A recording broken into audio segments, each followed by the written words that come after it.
All right, settle down. I already know what you're thinking. The last thing we need is Nicole on another social media type of platform. We've had enough of her. And if that's what you're thinking right now, you're not a real friend and now I'm sad, so scram. But on a serious note, hi everybody. This is my first podcast. My number one reason for starting it is because as a marketing professional, a brand consultant, all those things, a lot of people have asked me about podcasting and using it to connect with their audience, maybe monetize, all those things. And I truly cannot recommend it or guide somebody how to do it without knowing the ins and outs of it myself, how to measure, how to track. So that's kind of what I'm doing right now. So if you're tuning in, oh my gosh, I'm so happy. And if you're not, it's okay. It'll just go towards me understanding the metrics and everything like that. So hi. And now is kind of the perfect time for me to go ahead and start this because back in April, I haven't really commented or talked about this too much, but back in April, I had to quit my job.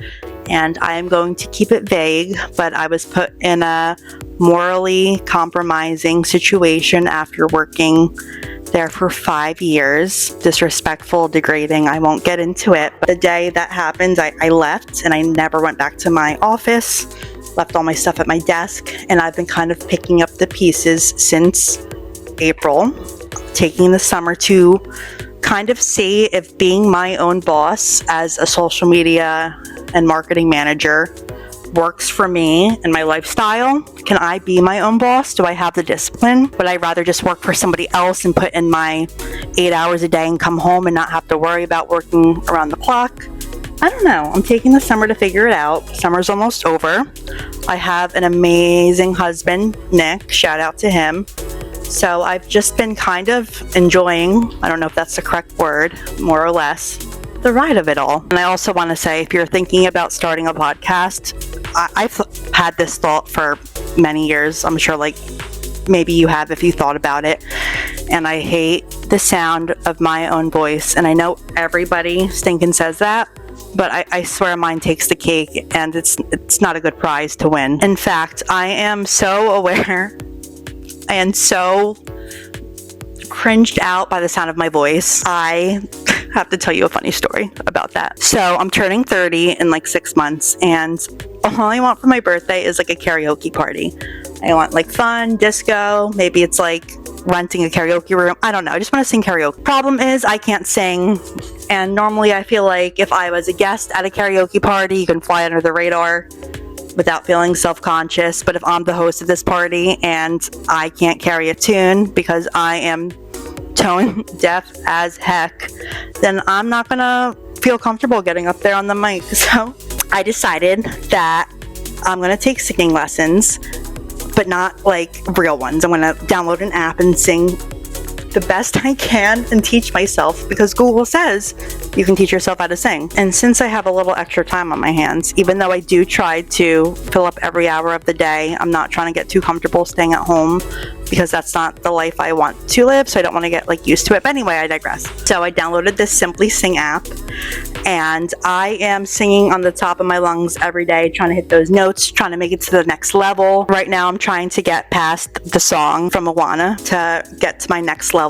So every damn day, I'm see the line where the sky meets the sea, it calls me, and breaking windows around my neighborhood in the process because I'm literally singing at the top of my lungs. Not to mention, I'm keeping this little singing lesson thing to myself because it is embarrassing. I've had enough distance from it to laugh at it, but still. So anyway, my husband writes me and he's like, hey babe, just looked at the statement on the bank account and what is this? Simply Sing charge from Apple for $200. And when I tell you all the blood drained from my face into my feet, I was so embarrassed, and I never get embarrassed in front of my husband. Love him so much. He is such a golden retriever. He is my biggest fan. Love him. In fact, when I told him that I was when I explained to him what happened, he was like, if anyone can learn how to sing, it's you, baby. Like, you got this. That's how much I hate my voice, circling back to that whole notion. So if you hate your voice as much as I do and you want to start a podcast, just do it. A podcast I did listen to that inspired me was actually Tanya Hurley's podcast, Clueless in Suburbia. We had a great session when I went on as a guest, and it was so inspiring. Tanya dedicated so much time and effort and so much thought into her podcast, and I just left feeling inspired. And starting a podcast, like I said, has always been on my mind. I just feel like there's just so many different ways to express yourself and your art and the way you create that it does get overwhelming. I do like to focus on, I have 4 social media clients right now.